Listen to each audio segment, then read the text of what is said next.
This interview is beyond belief and beyond comprehension. I was shocked to experience this personally.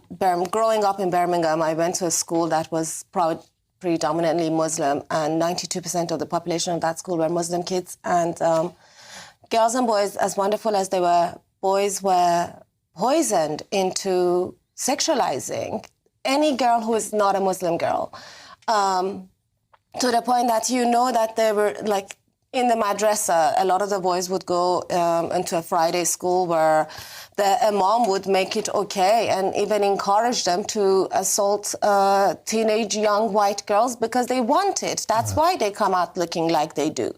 And they should only protect and respect a Muslim woman or a Muslim girl who's fully covered up.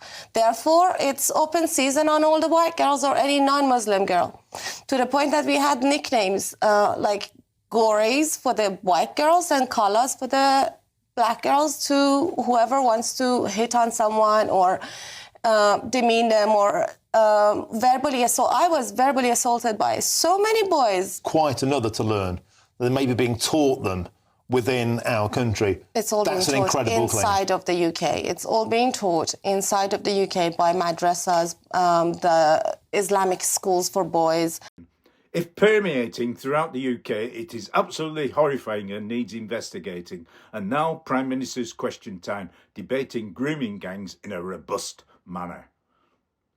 This is a very, very important issue that does matter to the country. It matters to all our constituents. I want to make sure they can hear what's being said by the Leader of the Opposition and the Prime Minister.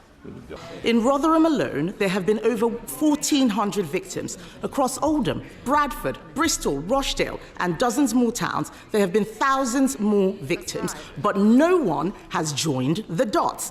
No one has the total picture. And it is almost certainly still going on.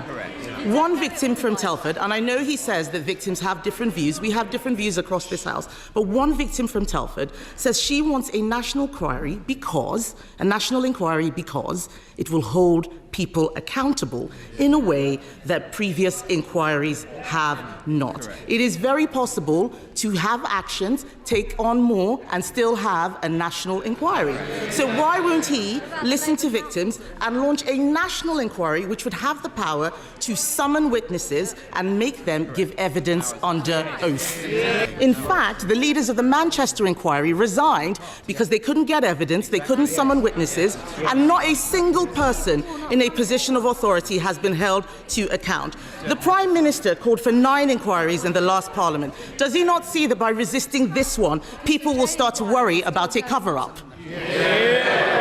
This is an important issue, and we have to focus on the victims and survivors, and it isn't helpful.